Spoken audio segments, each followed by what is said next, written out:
أشهد أن لا إله إلا الله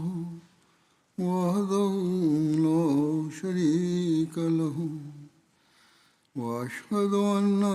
محمدا عبده ورسوله أما بعد فأعوذ بالله من الشيطان الرجيم بسم الله الرحمن الرحيم الحمد لله رب العالمين الرحمن الرحيم مالك يوم الدين إياك نعبد وإياك نستعين اهدنا الصراط المستقيم صراط الذين أنعمت عليهم غير المغضوب عليهم ولا الضالين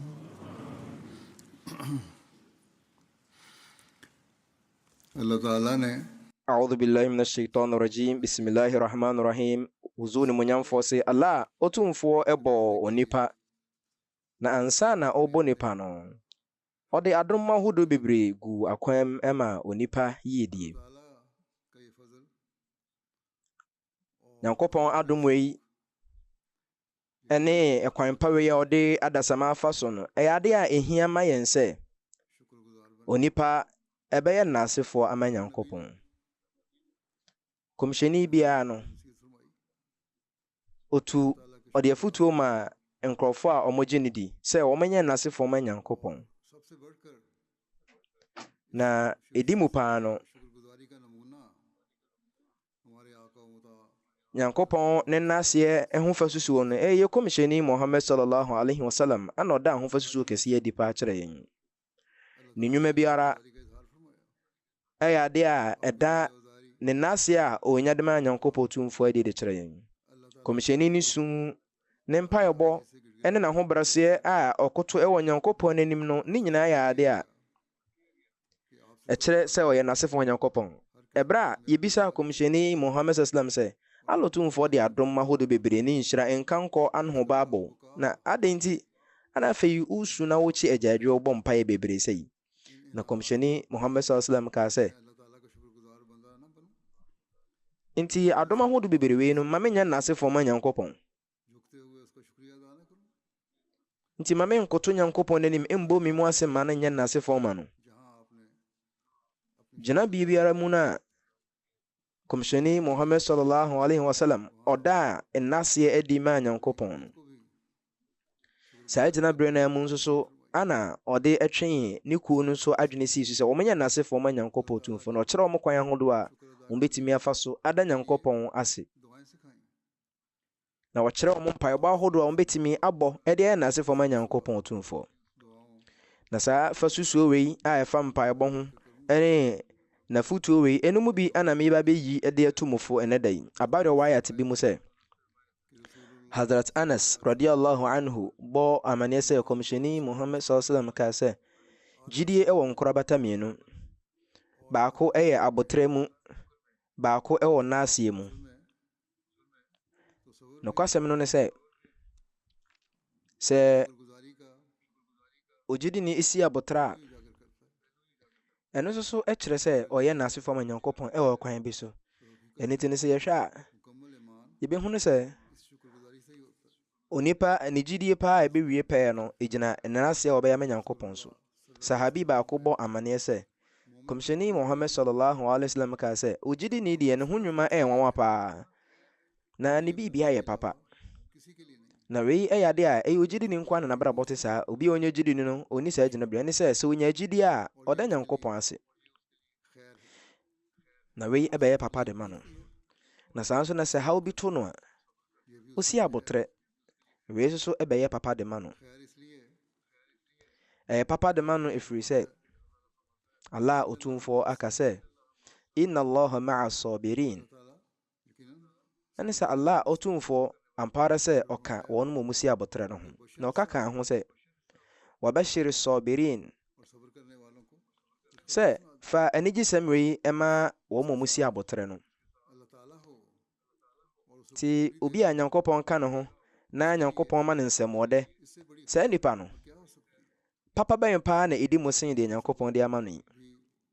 Ɛno nti abɔtresie ne abɔdwoɔ no ɛbɛtumi akɔ so wɔ berɛ a onipa ɛde n'adwene ɛbɛkɔ Nyankopɔn Otumfoɔ n'adom ahodoɔ no so na ɔbɛyɛ nnasefoɔ ama no. Ɛno nti Kɔmhyɛni Muhammad sallam n'asɛm ketewa wei a ɔkaeɛ no, nyansa bebree ana ahyɛ mu ma. Hazrat Abu Huraira radiyallahu anhu ɛkyerɛ sɛ Kɔmhyɛni Muhammad sallallahu alaihi wasallam kaa sɛ onipa a ɔnyɛ nnasefoɔ ma adasama no ɛbɛyɛ dɛn na watumi ayɛ nnasefoɔ ama Nyankopɔn. Allah Otumfoɔ ne naseɛ no ne sɛ wobɛyɛ nnasefoɔ ama nipa a wayɛ papa ama wo. Ɛne sɛ naseɛ honhom no ɛne ɛho adwene sɛ wɔ nipa bi tiri mu a ɛbɛnam so ama yɛn mpɔtamu no ayɛ kamakama bɛyɛ fɛ. Wei ne Islam mpɔtamu a ɔpɛ sɛ wɔtintim ɛwɔ beammea ahodoɔ a yɛtete. Abaa riwayat foforɔ mu sɛ Hazrat Nu'man bin Bashir bɔ amanneɛ sɛ Kɔmhyɛni sallallahu alaihi wasallam obɛgyina simpie so a na ɔka nyamesɛm na ɔkaa sɛ onipa a ɔno no ɔnyɛ n'asefoɔ ma ketewa ne nsa aka no onya bibiri mpa ɔntumi nna ase wɔ ho. Na onipa a ɔnyɛ n'asefoɔ ma n'afɛfoɔ nipa ɔ papa yɔma ɔma no ɔntumi nyɛ n'asefoɔ ma Nyankopɔn Otumfoɔ. Ɛno nti sɛ wobɛkaakae Nyankopɔn n'adom ahodoɔ no ɛno nso so ɛte sɛ nnaseɛ no bia, na mmom sɛ womfa w'adwene nkɔ so no ɛte sɛ deɛ wayɛ bɔneayɛfoɔ ama Nyankopɔn n'adom. Na ɔkyerɛ sɛ nkabom ɛyɛ adom na mpaapaemu deɛ ɛyɛ nnome. Nti mɔkɔyɛ agyidifoɔ no mo nyinaa monka mo ntoma mbɔ ano na monka mo ho mbom. Ɛno na ɛbɛma mo anya Nyankopɔn n'adom. Na mmom sɛ mo paapae na mobɔ apeten deɛ a ɛne makoma nso so emu bɛtete ne ba ne saa Nyankopɔn n'adom bebree mo nsa nka. Yɛnhwɛ sɛnea Kɔmhyɛni Muhammad sallam maa yɛn teteɛ na wodɔ mu so kɔ kyerɛ yɛn sɛ yɛnyɛ n'asefo ma Nyankopɔn. Abaa riwayat mu a Hazrat Anas bɔ amanneɛ sɛ Kɔmhyɛni Muhammad sallallahu alaihi wasallam uhyia nipa bi na obisa ne sɛ wo ho te sɛn. Na nipa no kaa sɛ me ho yɛ paa na metontom Nyankopɔn. Na Kɔmhyɛni kaa sɛ Allah Otumfoɔ ɔma wo ndi yie abere biara. Na ebere bi Kɔmhyɛni Muhammad sallam sa hyia saa nipa no na obisa ne sɛ na wo ho te sɛn. Na nipa no yie ano sɛ sɛ meyɛ nnasefoɔ ma Nyankopɔn deɛ a mɛyɛ nipa papa. Na hɔ na Kɔmhyɛni yɛ koom sallallahu alaihi wasallam. Na saa nipa no ɛka sɛ Allah somafo na wobisa ma sɛ na meyi w'ano a ayɛ a ɔbɔ mpaeɛ wei de ma me sɛ meyi ano sɛ me ho yɛ na metontom Nyankopɔn a yɛ a ɔbɔ mpaeɛ ma me sɛ Nyankopɔn ɔma me ndi yie abere bia. Nanso na deɛ ɛnɛ da yi wobisa me na manka biribiara no woyɛ koom. Na hɔ na Kɔmhyɛni sallallahu alaihi wasallam kaa sɛ mebisa wo sɛ wo ho te sɛn na woyi ma no sɛ wo ho yɛ paa na wotontom Nyankopɔn wɔ ho a ɛhɔ no mebɔ mpaeɛ de ma wo sɛ Allah Otumfoɔ ɔma wo ndi yie abere biara ɔmfa n'adom ahodoɔ no ngu wo so. Na mmom ɛnɛ da yi deɛ wɔkae ne sɛ meyɛ nnaasefoɔ a na kyerɛ sɛ wo no wonhu no sɛ woyɛ nnaasefoɔ ma Nyankopɔn anaasɛ wonyɛ nnaasefoɔ ma Nyankopɔn. Kyerɛ sɛ wopa kyerɛ sɛ tebea a wɔ mu no nyɛ nti no wontumi nka sɛ wo ho yɛ. Ɛno nti na Kɔmhyɛni ɛyɛ kɔm. Nti Kɔmhyɛni kaa sɛ w'adwene ayɛ wo naa ɛwɔ Nyankopɔn ho. Hɛ na woannwene bɔne amfa Nyankopɔn ho. Na te aseɛ sɛ obi nya nsusubɔne fa Nyankopɔn ho ɛwɔ n'aseɛ wɔ sɛ ɔyɛ ma Nyankopɔn ho a ɛba ne saa Nyankopɔn mfa n'adom ngu no so. Ɛhɔ na riwayat foforɔ kyerɛ sɛ Kɔmhyɛni Muhammad sallam ɛbɔ amane ɛka kyerɛ yɛn sɛ onipa a obi yɛ ne papa na ɔka kyerɛ deɛ ɔyɛ maa no ɔyɛ papa maa no sɛ jazakallahu khairan sɛ Nyankopɔn ɔnhyira wo bebree a saa nipa na ɔsɛ ɛkyerɛ sɛ watontom Nyankopɔn. Saa nso na aba riwayat foforɔ mu sɛ Allah Otumfoɔ pɛ sɛ ɔde nhyira ɛdura nkɔɔfokuo bi a ɔma ɔmo nkwa ɛyɛ tenten na wɔma ɔmo yɛ nnaasefoɔ. Ɛne sɛ ɔma ɔmo ahoɔden ɔmɛtumi de yɛ nnaasefoɔ. Ɛno nti na ɛbɛyɛ a nkɔɔfokuo bi bɛtu mpɔn na ɛwɔ sɛ ɔmotumi yɛ nnaasefoɔ. Jamaat nkankɔ nso so ɛgyina nnaseɛ a yɛbɛyɛ so. Ankorankora nso nkankɔ ɛbɛgyina nnaseɛ so. nti sɛ ɛbɛyɛ nnasefoɔ ama Nyankopɔn no ɛno bɛboa yɛn ama yɛatumi ayɛ nnasefoɔ ama obi biara a wayɛ papa de ama yɛn. ɛho hia paa sɛ wobɛyɛ nnasefoɔ ama obi a waboa wo. wei ne adeɛ ɛboa ma yɛn mpɔtamu no ɛtumi ɛyɛ kama. afei ɛfa nnaseɛ, ɛkwan a wobɛtumi de ahunu nnaseɛ ɛho nhyehyɛeɛ no, kɔmhyɛni wa sallam ma yɛho nkyerɛkyerɛ a ɛda adi pefee. aba riwayat bi mu sɛ Hazrat Aisha radiyallahu ta'ala anha bɔ amanneɛ sɛ kɔmhyɛni Muhammad sallallahu alaihi wasallam mpɛn pii na ɔtaa ka kyerɛ me sɛ wanwensɛm a ɔwɔ no sɛn ne sitie. saa mmerɛ na Hazrat Aisha ɔtaa to anwensɛm kyerɛ kɔmhyɛni, na obisa kɔmhyɛni sɛ anwensɛm bɛ na wɔka ho asɛm yi. mu anwensɛm bebree. na hɔ na kɔmhyɛni ka sɛ wanwensɛm na ɛfa nnaseɛ ho no, shukuru ho no. na hɔ no na me Hazrat Aisha sɛ ɛneɛ ɛba ne saa na maka kyerɛ kɔmhyɛni, me maame no papa yɛ afɔrebɔ adeɛ de ma wo, na waka sɛ boa saa onipa no a ɔmmerɛ na ɔntumi nyɛ nnasefoɔ mfa mma wo no, ɔntumi ntua ɔpapa wayɛ ama no ka no, ɛfiri sɛ da koro bi deɛ ɛbɛyɛ nhyira de ama wo. na ɛkyerɛ sɛ mɛnyɛ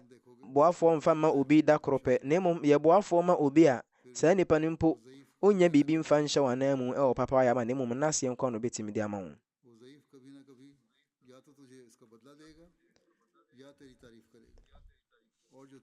ɛne sɛ saa nipa no a ɔnni ahoɔden sɛ ɔbɛtumi ayɛ papa bi ade ama wo atua wɔ ka no, anyɛ kora no ɔbɛyɛ nnasefoɔ de ama wo. na sɛ woyɛ biribi ma na sɛ nipa no yɛ nnasefoɔ ma wo, ɛte sɛ deɛ nipa no ɔno nso ayɛ biribi de atua wɔ ka no, ɛne sɛ ɔbɛka alhamdulillah, Allah na yɛyɛ nyina fata no, meda ase sɛ wayɛ papa wɔ ama me. nti wei ne anwensɛm a Hazrat Aisha ɛkenkan de kyerɛ kɔmhyɛni sɛ wopɛ sɛ wo ne wɔbusuani bi tena yie a, na sɛ wo ne tena yie na woboa no a, wonhunu sɛ saa busuani no wayɛ mmerɛ ɛwɔ twɛ ka ɔne no wɔ nim.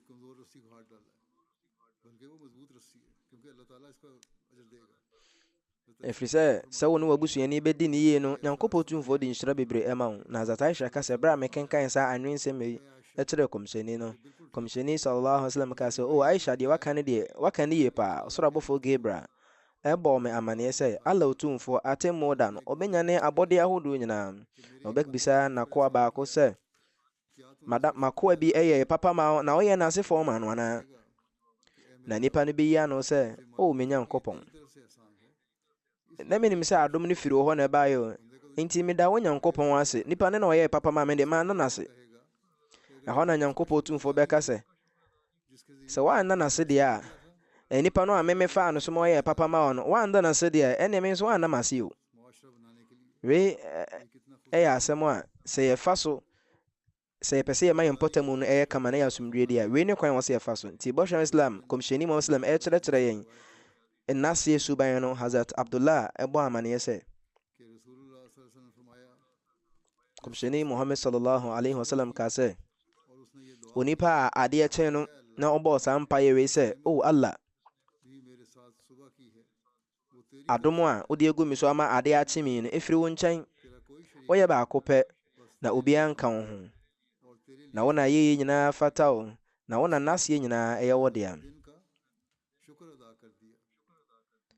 na kyerɛ sɛ saa nnipa no wayɛ nnasefoɔ ama Nyankopɔn ɛda mu no nyinaa, na sɛ adeɛ sa na adesaeɛ bɛto no a, na watontom Nyankopɔn ada Nyankopɔn ase. saa nso na rawayat foforɔ wɔ hɔ no mu a ɛfiri Hazrat Mu'adh bin Jabal radiyallahu anhu hɔnom a ɔkyerɛ sɛ kɔmhyɛni Muhammad sallam ɛsɔɔ ne nsɛm no aka sɛ Mu'adh, mede Nyankopɔn din ɛka kyerɛ wo sɛ medɔ wo paa. na kɔmhyɛni ka sɛ Mu'adh, meka kyerɛ wo asi so tadua sɛ woyɛ asɔre biara wie a mensɔre mfiri wo kata so kɔpem bra bɛka sɛ Allahumma a'inni ala dhikrika wa shukrika wa husni ibadatika. sɛ Allah, boa me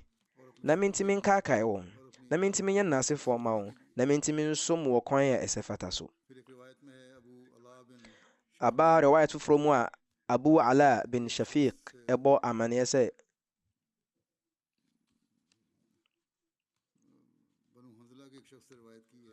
onipa bi a ofiri Banu Hanzlafoɔ no mu ɛbɔ amanneɛ sɛ ɔsɛ mete firi na me ne Hazrat Shaddad bin Aus na yɛwɔ akɔntuom, na ɔka sɛ ana menkyerɛ wo mpaebɔ bi a kɔmhyɛni kyerɛɛ me ɛne sɛ ka sɛ o Allah mesrɛ wo nkyɛn pintin gyinaeɛ ɛwɔ adwuma bi a meyɛ mu na mesrɛ wo nkyɛn ahoɔden na meyɛ n'asefoɔ ma w'adom a wayɛ ama me na mesrɛ wo ahoɔden a metimi de asom wɔ kwan sɛ fata so na metimi de aka nokwasɛm na mesrɛ wo nkyɛn akɔmatɔeɛ mu na menim paa sɛ wonim ne yie paa sɛ adeɛ a mesrɛ firi wo hɔnom no ɛyɛ papa na wo hɔ na mesrɛ bɔne fakyɛ firi na mamumuyi a meampo kora m'ani nna ho na wonim ne yie na mesɛ na ɔyɛ sumayɛ mu nimdefoɔ no mesrɛ bɔne fakyɛ nso so ɛwɔ ho ɛno nti wo Nyankopɔn wo na anim nsumayɛ mu nsɛm wo na anim biribia sɛ adeɛ a mesrɛ firi mu deɛ na ɛyɛ papa ma me mu deɛ na ɛnyɛ ma me nti na yɛbɔ mpaeɛ kyerɛ Nyankopɔn Nyankopɔn adom biara a wode ma me no fa ma me deɛ ɛbɛyɛ mfasodeɛ ama me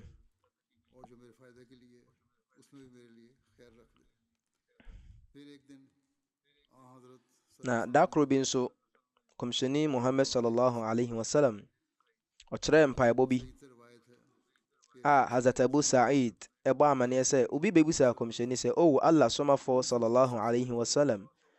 ɛmpaeɛ bɛmpaa na ɛdi mu a memmɔ no me mpaeɛbɔ mu na hɔ na kɔmhyɛni sallam ka sɛ Allahumma laka alhamdu kulluhu wa laka shukru kulluhu wa laka almulku kulluhu wa laka alkhalqu kulluhu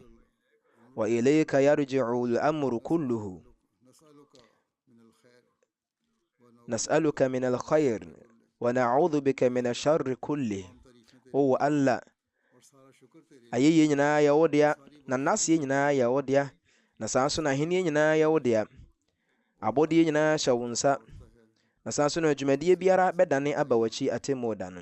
yɛsrɛ wo nkyɛn papa na yɛsrɛ wo nkyɛn guanɔkɔbea firi amumuyɛ biara ho kɔmhyɛni Muhammad sallallahu alaihi wasallam na ankasa ne mpaeɛbɔ bi a ɔbɔe na yɛka ho asɛm no Hazrat Ibn Abbas bɔ amanneɛ sɛ kɔmhyɛni Muhammad sallallahu alaihi wasallam na ɔtaa bɔ mpaeɛ wei ɛwɔ n'asɔre mu sɛ o me Nyankopɔn boa me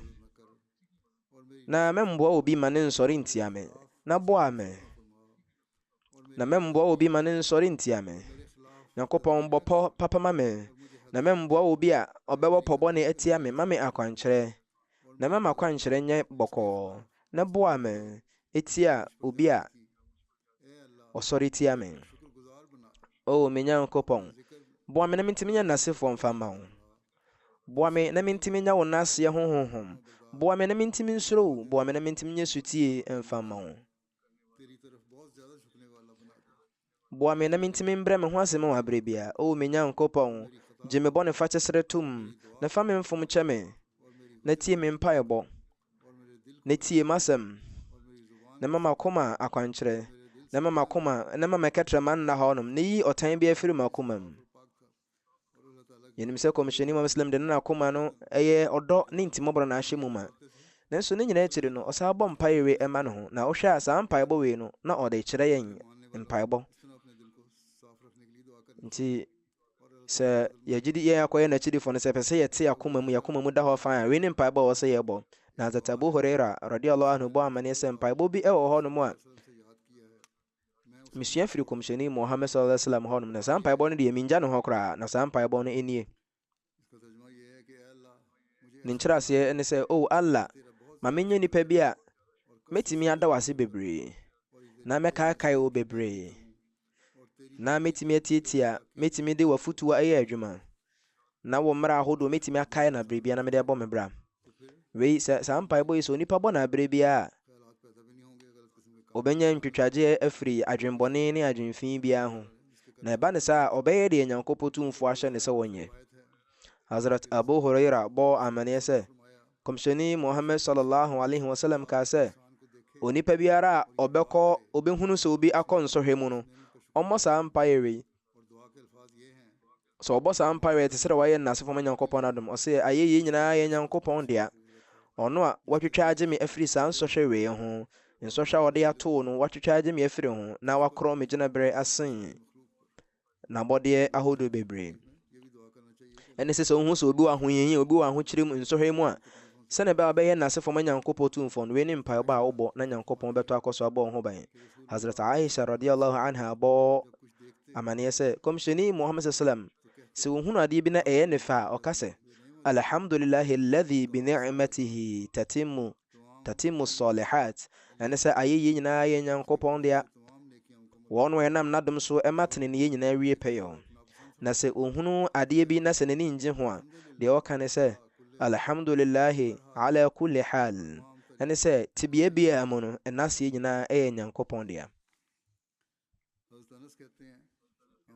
Hazrat Anas ɛbɔ amanneɛ sɛ ne yɛne kɔmhyɛni Muhammad sallam ɛna ɛkɔ na nsuo hyɛ aseɛ sɛ ɛɛtɔ. na amanneɛbɔfoɔ no ka sɛ Hazrat Anas sɛ kɔmhyɛni Muhammad sallam ɛyi ntoma firi ne tiri so. ɛhɔ na nsuo no bi kaa kɔmhyɛni na yɛka sɛ Allah somafo ade nti na wayi ntoma firi wo tiri so yi. na kɔmhyɛni sallam ka sɛ ɛfiri sɛ nsuo wei ɛfiri Nyankopɔn tumfo hɔnom na ɛba ɛyɛ nsuo korɔgyen nti mepɛ sɛ ɛsɔ me ho me nipadua no sɛne ɛbɛyɛ ɛbɛyɛ nhyira ma me. na Hazrat Abu Huraira radiyallahu anhu bɔ amanneɛ sɛ kɔmhyɛni Muhammad sallam ɔne sahabafoɔ no sɛ nsuo ɛɛtɔ a nsuo kɔ a ɛbɛdi kan asosɔ no na ɔmo ɛyi ɔmo tiri ho abotire no na nsuo no nsɔ ɔmo tiri ho na ɛyɛ nnaase ama Nyankopɔn. na ɔmo kyerɛ sɛ wei ɛyɛ nsuo a ɛfiri Nyankopɔn hɔ ba nti no deɛ ɛdi kan no ɛyɛ nhyira. nti gyinabere bia ne hɔ no ma kɔmhyɛni kɔɔ mu a wanyɛ n'asefo ama Nyankopɔn tumfoɔ. mpo ma no kɔba sɛ nneɛma nketenkete bi wɔ ho mpo a na kɔmhyɛni Muhammad sallam ɔyɛ ho n'asefo ama Nyankopɔn. ɛnam so ma Hazrat Malik bɔ amanneɛ sɛ kɔmhyɛni Muhammad sallam sɛ ɔfiri agyanan bea so na ɔpie a ɔbɔ mpaeɛ sɛ alhamdulillahi alladhi adhhaba anni al-adha wa afani. ɛne sɛ ayɛyie nyinaa yɛ Onyankopɔn tumfoɔ deɛ ɔno a watwitwa agye me afiri adefi ne ade bi a ɛyɛ haw na wama me apɔmuden. sahabi baako bɔ amanneɛ sɛ kɔmhyɛni Muhammad sallallahu alaihi wasallam ɛkyerɛ yɛn ɛyɛ Hudaybiyah berɛ nim no yɛne kɔmhyɛni yɛ asɔre anɔpa. na berɛ a kɔmhyɛni bɔ mpaeɛ wieɛ no kɔmhyɛni de n'ani kyerɛɛ dɔm no na ɔka sɛ na monim sɛ mo Nyankopɔn deɛ na waka. na nkɔfoɔ ka sɛ Allah ne ne somafoɔ no nim ne yie. na hɔ na kɔmhyɛni ka sɛ Nyankopɔn tumfoɔ aka sɛ me nkoa ne mu no wɔn gyee me di ebinom gyee me di ahomakye wei na ebi nso so ɛpɔɔ me. na ɔsɛ Nyankopɔn n'adom ɛna maa saa nsuo wei ɛtɔɔe. na deɛ obi a ɔbɛka sɛ nsuo yɛ tɔe ɛfiri Nyankopɔn tumfoɔ hɔ na ɛbaeɛ no saa nnipa no yɛ obi a ɔgye Nyankopɔn di. na mmom onipa a ɔbɛka sɛ saa nsuo yɛ atɔe ɛfiri nsoroma wei hɔ na ɛbaeɛ no saa nnipa no kyerɛ sɛ wapo Nyankopɔn na wayɛ n'asefoɔ ama nsoroma. ɛne sɛ tebea bi a yɛbɛkɔ mu no ɛwɔ sɛ Nyankopɔn nko ara na yɛyi na yɛtontom no wɔ ho. saa berɛ no na ebinom hɔ no ma ɔmo nya a ɔmo nteteyɛ yie wei ɛyɛ Islam ahyɛseɛ nim na ebinom nya Islam nteteyɛ no ho nsɛm yie. nti tɔda na sɛ nsuo tɔ a ɔmo sɛ ebinom aka sɛ nsuo wei deɛ ɛyɛ nsoroma wei na atɔ nsuo no. nti na kɔmhyɛni Islam ɛkyerɛkyerɛ wɔn mu sɛnɛ ɛbɛyɛ a ɔmo bɛnya nteteyɛ tarbiyat. aba riwayat mu sɛ Ja'far bin Muhammad kafiri ne papa hɔnom sɛ kɔmhyɛni Muhammad sallallahu alaihi wasallam sɛ ɔhwɛ n'anim ɛwɔ ahwehwɛ mu a na ɔbɔ mpaeɛ sɛ ayɛyie nyinaa yɛ Allah deɛ ɔno a wabɔ me ɛwɔ yiedie mu. na mesrɛ ne sɛ ɔma me suban so adi mu. na mesrɛ ne sɛ ɔntwitwa ngye me mfiri nneɛma ahodoɔ a sintɔ biara wɔ mu ho. Hazrat Abu Sa'id bɔ amanneɛ sɛ kɔmhyɛni Muhammad sallallahu alaihi wasallam sɛ ɔdi biribi anaa ɔnom biribi a ɛno akyiri no ɔbɔ mpaeɛ yɛ n'asefo ma Nyankopɔn sɛ alhamdulillahi alladhi at'amana wa saqana wa ja'alana min almuslimin. ayɛyie nyinaa yɛ Allah dea, ɔno a wama yɛ aduane adi na wama yɛ biribiara nom na wayɛ yɛn muslimfoɔ. Hazrat Abu Umama ɛbɔ amanneɛ sɛ kɔmhyɛni Muhammad sallallahu alaihi wasallam na yɛ ne suban sɛ ɔdidi wie a ɛberɛ Abu Umama bɔ amanneɛ sɛ kɔmhyɛni Muhammad sallam sɛ ɔdidi wie na ɔte ne nsa firi aduane no ho a ɔbɔ mpaeɛ sɛ alhamdulillahi alladhi kafana wa arwana ghayra makhfiyin wala makfur. ɛne sɛ ayɛyie nyinaa yɛ nyankopɔn tumfoɔ no deɛ ɔno a wama yɛn deɛ ɛsombo adie na wama yɛn deɛ yɛbɛnom. saa ɛnnaseɛ wei ɛyɛ nyankopɔn nko ara dea.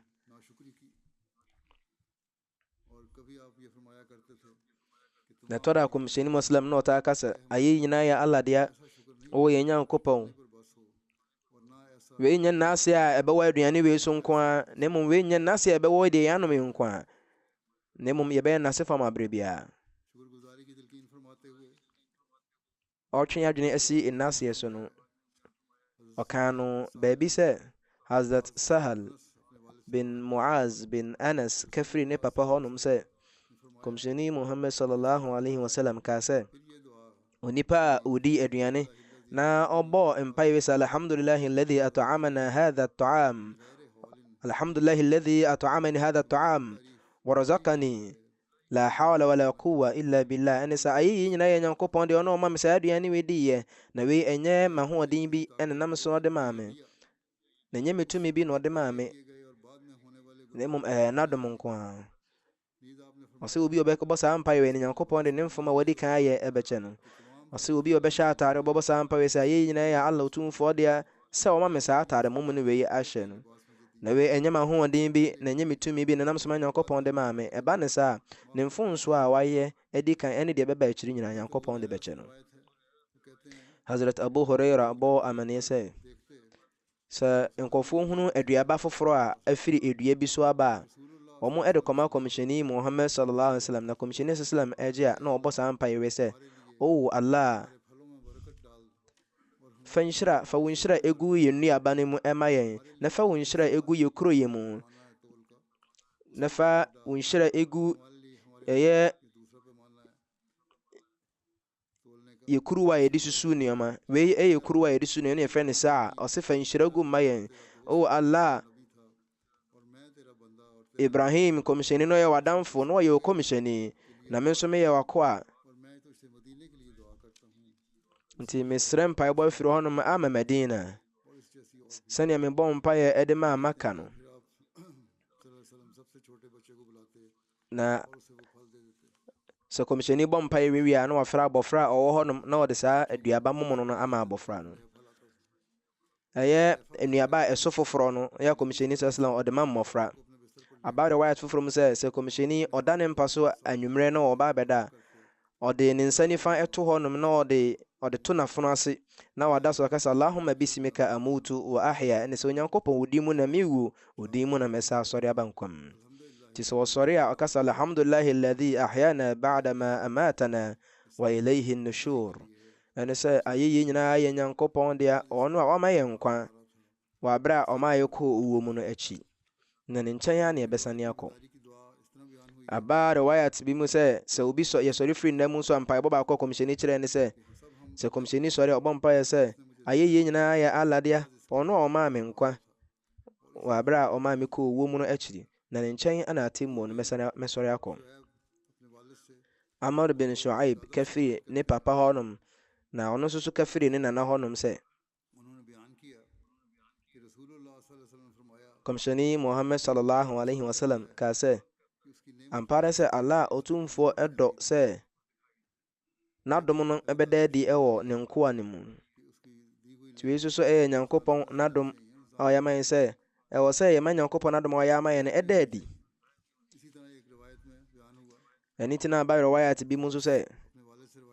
Abu La'abas ɛkafiri ne papa hɔnom sɛ meba kɔmhyɛni Muhammad sallam nkyɛn a na atare a ɛhyɛ me no atete, na kɔmhyɛni bisaa me sɛ na wowɔ sika wɔ ho? na ɔka sɛ ae kɔmhyɛni wɔ sika wɔ mo. na kɔmhyɛni ka sɛ sika bɛn na wowɔ ho? na nipa no ka sɛ mo sika. na kɔmhyɛni nipa no ka sɛ Nyankopɔn ama me yiom ahodoɔ, ɔma me mpɔnkyɛn, ɔma me nnwan, mewɔ mpɔnkɔ, mewɔ nkoa nso so, mewɔ sika dodoɔ paa wɔ me ho. na ɔna kɔmhyɛni ka sɛ enti sɛ Nyankopɔn adom wo sɛ yi wowɔ sika sei a ɛne ade nti na womma adom a Nyankopɔn ama no ɛnda adi na wonyɛ nnasefoɔ ma Nyankopɔn, na afei wahyɛ ntare a atete a ayɛ fi sɛ yi ana wode aba a ɛwɔ sɛ wɔhyɛ atare kama ɛkyerɛ sɛ yɛmpa Nyankopɔn ayɛ wadom. Hazrat Jabir bin Abdullah bɔ amanneɛ sɛ yɛkɔ kɔmhyɛni Muhammad sallallahu alaihi wasallam ne nkyɛn na ɔhu nipa bi na saa nipa na ne tiri nwi ayɛ mpɛsɛmpɛsɛ ɛkyɛ sɛ ɔno ne tiri no mu ɔnsiesie ne tiri nwi no koraa na kɔmhyɛni kaa sɛ na wo nti wonni adeɛ bi a bɛtumi de ayɛ wo tiri ho yie a wayɛ wo tiri nwi ho basaase yi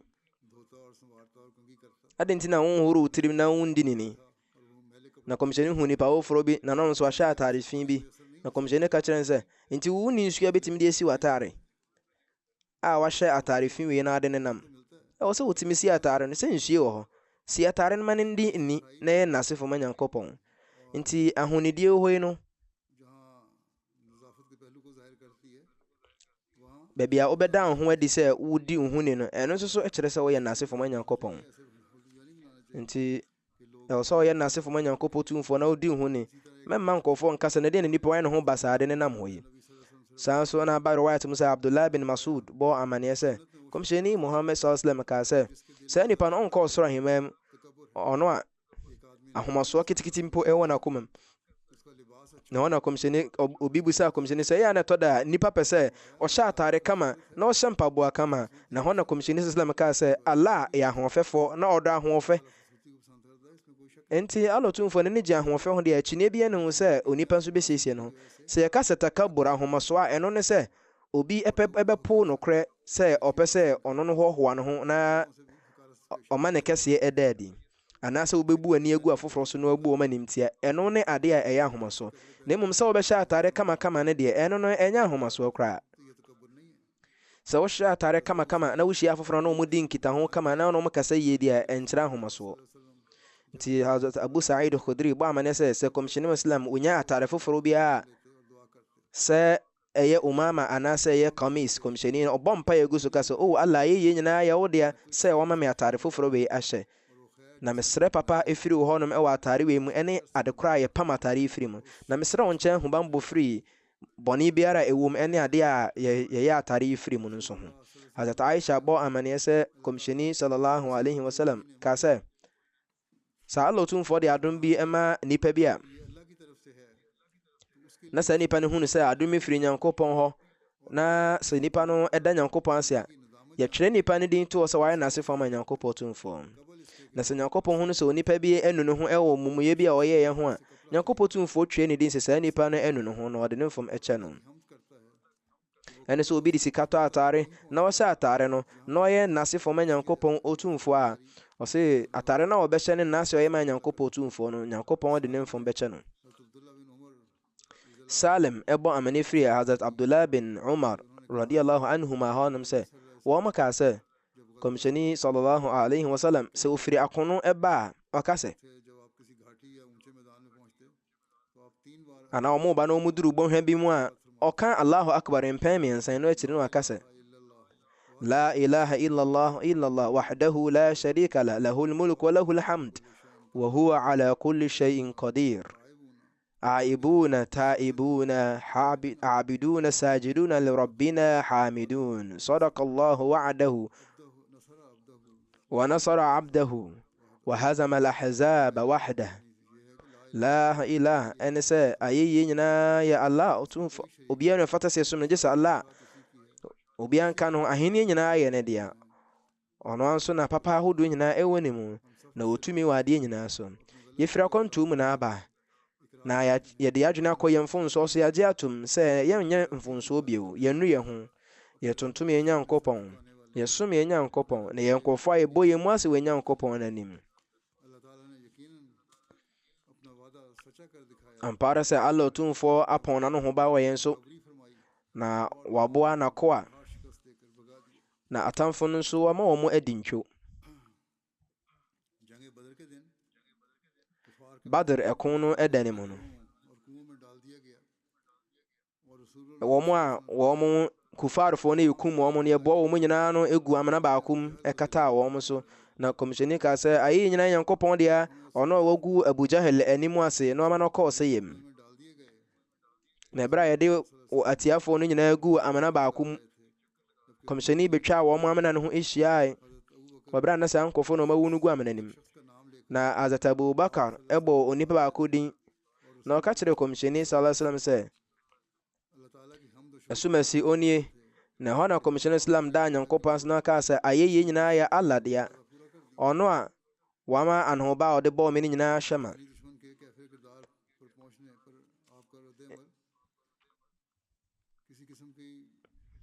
ɛno nti atamfo no sɛ Nyankopɔn tumfoɔ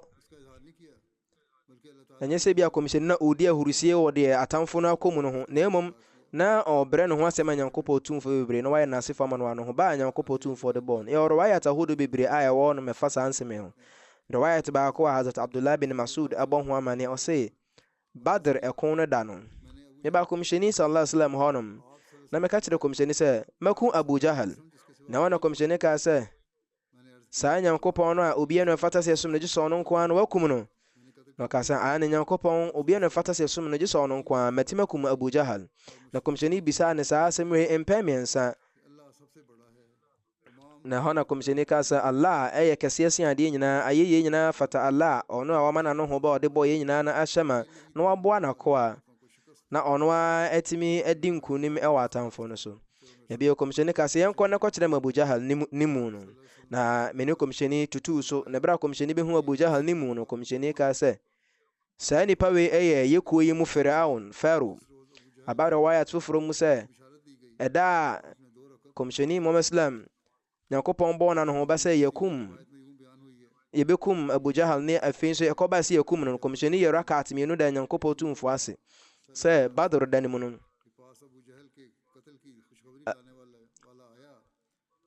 obi bɛbɔ kɔmhyɛni Muhammad Islam amanneɛ sɛ yɛkum Abu Jahal na hɔ na kɔmhyɛni tontom Nyankopɔn mpɛ mmiɛnsa na wɔkaa sɛ Allah tumfoɔ yɛ baako pɛ no obiara no fata sɛ yɛsom no gye sɛ ɔno nko ara wogye di sɛ makum Abu Jahal na nipa ne di nse ka sɛ an yɛkum no na hɔ na kɔmhyɛni bɔ ne mu ase kɔɔ sujud na abare wayat bi mpo sɛ kɔmhyɛni kɔɔ sujud mpo ma ne boro baako so Maka nkonimdie da no so no yɛnya nsɛm ahodoɔ bebree fa ho Hazrat Abu Umama bɔ amanneɛ sɛ kɔmhyɛni Muhammad sallallahu alaihi wasallam Maka nkonimdie da no so na kɔmhyɛni egyina Kaaba atwedeɛ no so na ɔtontom Nyankopɔn tumfoɔ na ɔyinaeɛ ɛbɔ ne din na ɔka sɛ alhamdulillah alladhi sadaqa wa'dahu wa nasara 'abdahu wa hazama al-ahzaba wahda ayɛyie nyinaa yɛ Allah dea ɔno a wama n'ano ho ba a ɔde bɔ yɛ nyinaa no ahyɛ ma na waboa n'akoa na wama atamfo no adi nkuguo Aba Bukhari riwayat bi mu a Abdurrahman bin Abi Layla ɛbɔ amanneɛ sɛ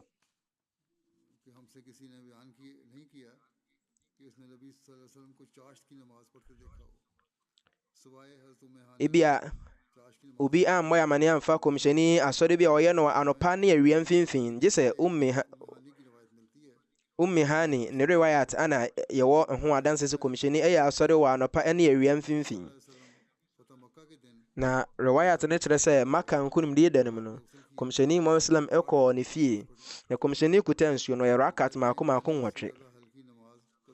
na ɔkyerɛ sɛ manhunu asɔre bi a kɔmhyɛni yɛ na ahoɔhare so gye sɛ saa asɔre wei ɔyɛ ne ntɛntɛm so na ɛyɛ rakat nwɔtwe nyɛ sɛ bi a ɔyɛ no ahoɔhare bebree so na mmom asɔre no na nya de a ɔkyɛ ɛwɔ mu bebree na nya asɔre tenten so na ɛyɛ abakɔsɛm nimdifoɔ bi ɛkyerɛkyerɛ saa asɛm wei mu no ɔse kɔmhyɛni Muhammad Islam rakat nwɔtwe a ɔyɛ na ɛyɛ naseɛ a na ɔyɛ ma Nyankopɔn otumfoɔ ɛwɔ nkonimdie a ɔde ama wɔn ɛwɔ Makafoɔ no so no Hazrat Anas bɔ amanneɛ sɛ ɔbrɛ a kɔmhyɛni ewura Maka no ebinom baa sɛ ɔmo bɛhyia kɔmhyɛni na nnaseɛ ahobrɛaseɛ a na kɔmhyɛni da nasi ama Nyankopɔn tumfoɔ no ti no na kɔmhyɛni abɔ ne mu ase ɛwɔ ne yoma no so ama ne ti ɛda yoma n'akyi na kɔmhyɛni ka sɛ Allahumma la innal aisha aishul akhirah ɛne sɛ o Nyankopɔn yɛasetena paa no ɛno ne yɛwu akyi asetena bɔhyɛ Mesaya alayhi salatu wasalam ɔkyerɛ yɛn sɛ saa gyinabere a Nyankopɔn de ama ne nkoa no ɛno no ma wɔn brɛ wɔn ho ase bebree na wɔn yɛ abonsam no deɛ sɛ wɔn nya gyinabere ketewa na wɔn ayɛ ahomasoɔfoɔ yɛnhwɛ yɛ kɔmhyɛni Muhammad sallallahu alaihi wasallam bere a ɔdi Maka so nkonim na ɔwura Maka no kɔmhyɛni bɔ ne mu ase ɛma Nyankopɔn tumfoɔ ɛyɛ n'asefoɔ de ma no wabere nim se sa maka kro ye na ne yetiti komsheni ni edi na ni epamu ni firi mu na bra komsheni sallam ehunu se ode abebere se ne pie firi maka ko Medina na afei oba maka bio no ahobrase hye ne mama wo nase fo manyankopon ti oboni mu asema nyankopon yo sahih muslimu riwayat bia kire komsheni ni mpaibo bi eye hajjatul wada komsheni no ne haja oye twa ato no bra komsheni ye tawaf no ye sa'i wiye no komsheni esha eye akoniaba no ase efiri safa na owie ode nani kire qibla na otontom nyankopon otumfo no ka ne kese ho asem no ka se obi enu hafata se esum no gise Allah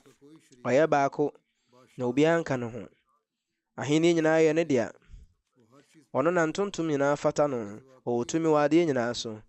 obi enu hafata se esum no gise Allah oye baako na wapon na no ho ba ode boye na waboa na koa na wama atamfo no edi nkugu ahona komsheni bompaye sa obompaye we impemiensa na Hazrat Ali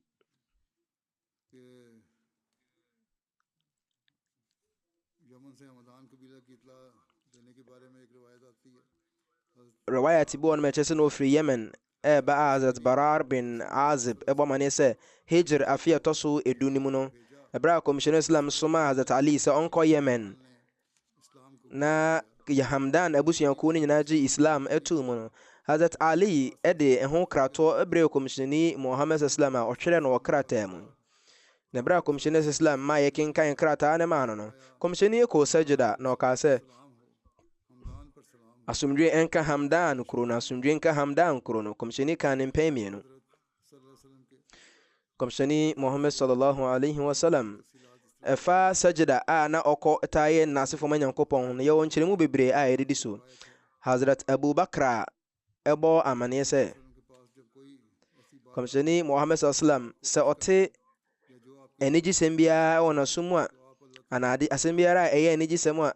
na komsheni Muhammad sallam wako sujud aye nasifo manyankopon sa pepe na riwayat bisu on ma Hazrat Anas bin Malik ebo amane se komsheni Muhammad sallam se nyankopon man nsem wode fa dwumadi bi ho na ho na wako sujud aye nasifo manyankopon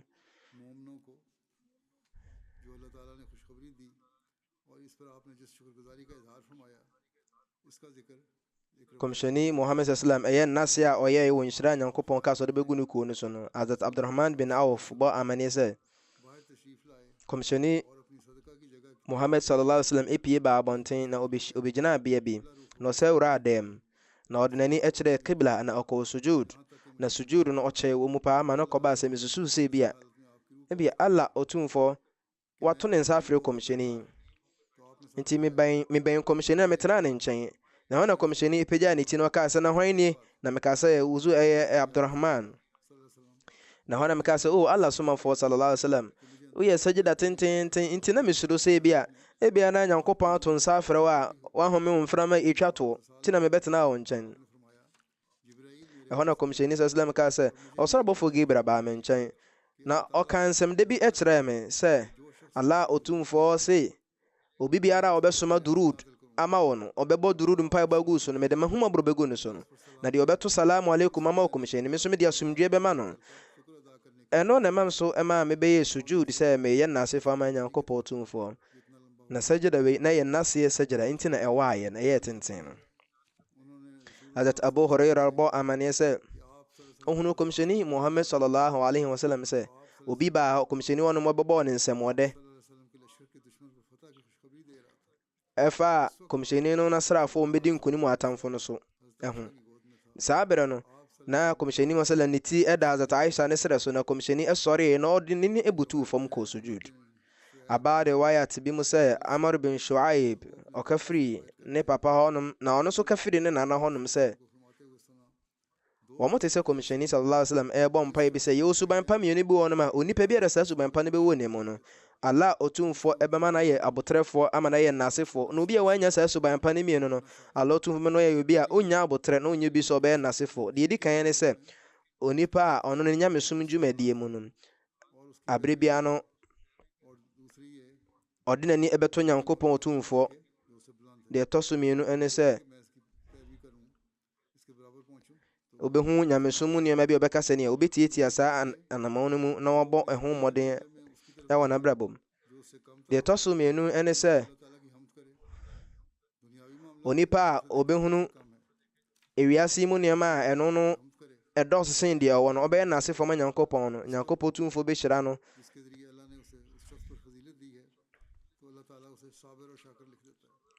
ɔsɛ onipa a ɔte sɛ no nyankopɔn tumfoɔ ɛma no yɛ abɔtrɛfoɔ. na onipa a ɔno no nyamesom mu no ɔbɛhwɛ onipa a ɔno no ɛwɔ fam sen no na ewiase mu nneɛma mu sɛ ɔbɛhwɛ onipa a ɔwɔ anim sen no no ɛba ne saa nipa no ɔntumi nyɛ n'asefo ma nyankopɔn nti na mu sɛ nyame atwerɛ ne din sɛ ɔyɛ bi a ɔni abɔtrɛ ɔyɛ obi nso so a ɔnyɛ n'asefo. na saa nso na Hazrat Abu Huraira bɔ amanneɛ sɛ nyankopɔn nkɔmhyɛni kyerɛ sɛ abere biara no yɛmfa yɛni nto onipa a yɛnyɛ wɔ gyinaberɛ so sen no na yɛmfa hunu nyankopɔn adom ma yɛnhwɛ deɛ ɔwɔ anim ɛsen yɛn ɛwɔ wiase dwumadie mu. sɛ yɛhwɛ wiase mu dwumadie mu ɛwɔ sɛ abere biara yɛde yɛni to deɛ yɛn ɛwɔ anim ɛsen no. na Hazrat Abbas bɔ amanneɛ sɛ yɛwɔ nneɛma ɛnan bi ɛwɔ hɔ nom a onipa a ne nsa bɛka no ne nsa aka yiedie ɛwɔ wiase mu a ɛne ɛwɔ akyi. ɛne ne akoma a ɛyɛ n'asefoɔ. deɛ ɛtɔ so mmienu ɛyɛ kɛtrɛma a ɛyɛ n'asefoɔ. deɛ ɛtɔ so mmiɛnsa ɛne honam a ɛbɛtumi asi abɔtrɛ na ɛgyina pintin ɛwɔ nsɔhwɛ berɛ mu. nsɛ na obi nso bɛnya ɛyere pa a ɔbɛsi abɔtrɛ wɔ nsɔhwɛ berɛ mu. nti wei ne nneɛma nan a nyankopɔn tumfoɔ de adom ogyedini. Hazrat Abu Huraira bɔ amanneɛ sɛ kɔmhyɛni sallallahu alaihi wasallam ka sɛ o Abu Huraira bɔ abrabɔ tenene ɛba ne saa no a wobɛdi nkonim ɛwɔ wo nyamesom mu na ma w'ani nsɔ kakra a wowɔ. ɛba ne saa a wobɛyɛ n'asefoɔ ase obi biara wɔ nyankopɔn anim. ɛfiri sɛ n'asefoɔ ɛne adeɛ a wobɛma w'ani asɔ kakra no abɔ w'ani asɔ no ɛno bɛtumi aboa wo. ɛne sɛ wowɔ fipamni a dɔ papa ɛma no ɛba ne saa a wobɛyɛ muslimni kan. ɛne sɛ ɛwɔ sɛ onipa ɛbɔ ne mu ase brɛ ne ho ase ma nyankopɔn tumfoɔ aberɛ biara. Allah ɔtumfoɔ ɔmmoa yɛn na yɛntimi ntiatia kɔmhyɛni Muhammad sallallahu alaihi wasallam mu na afei so yɛntimi mfa ne nkyerɛkyerɛ ne mbɔ yɛ bra. kɔmhyɛni Muhammad sallallahu alaihi wasallam ne nnaase a ɔyɛ ma nyankopɔn ɔtumfoɔ ɛho mfonyini Hazrat Aisha ɛtwa akyerɛ yɛn no ɔka sɛ kɔmhyɛni sallallahu alaihi wasallam ɛberɛ ahodoɔ mu no na ɔtontom nyankopɔn ɔtumfoɔ. na kɔmhyɛni ɛda fa susuo soronko adi ɛkyerɛ ne umma no na ɔtu yɛn fo sɛ yɛmfa mbɔ yɛ bra. nyankopɔn ɔtumfoɔ mmoa yɛn ne ntimi mfa saa nhyehyɛe wei nso ngu akwan mbɔ yɛ bra. deɛ ɛtɔ so a mepɛ sɛ metwa ne tia ɛne sɛ Juma a ɛwɔ yɛn anim no inshallah UK aburokyiman Ahmadiyya kuo ɛwɔ hɔnom ɔmbɛhyɛ wɔn gya sala na ase. momma mpaeɛ na nyankopɔn tumfoɔ ma nhyia mu yi ɛndi mu na nwie pɛyɛ na nyankopɔn ɔmbɔ obi biara a ɔba ho ban. ɛwɔ mu sɛ ɛhyew aba paa ɛwɔ hɔ awia na wayɛ den nti ɛba ne saa nso ɛtumi de ɛhaw ahodoɔ ba. nti yɛmmɔ mpaeɛ na nyankopɔn twitwa ngye mfiri nsunsuansoɔ bɔne bi a ɛhyew no bɛtumi de aba ho. titiri ɔmbɛyɛ duty ahodoɔ ɛwɔ hɔnom tɔda wɔn ɛwɔ sɛ wɔn gyina awia nim ɛhyew nim ɛyɛ duty no. saa nkɔfoɔ nyinaa no nyankopɔn ma wɔn ahoɔden mu ntumi nyɛ wɔn adwuma no sɛnea ɛsɛ fata.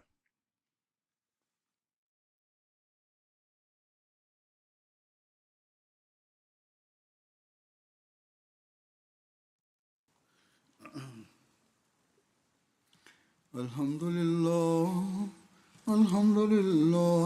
nahmaduhu wa nasta'inuhu wa nastaghfiruhu ونؤمن به ونتوكل عليه ونعوذ بالله من شرور أنفسنا ومن سيئات أعمالنا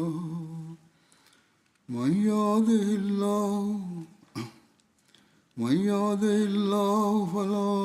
مضل له ومن يضلل فلا هادي له ونشهد أن لا إله إلا الله ونشهد أن محمدا عبده ورسوله عباد الله رحمكم الله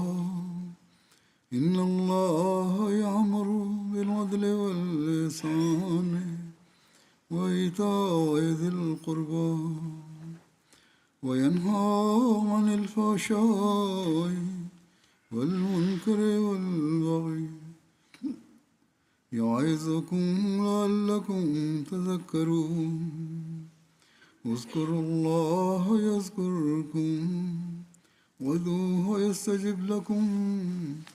ولذكر الله أكبر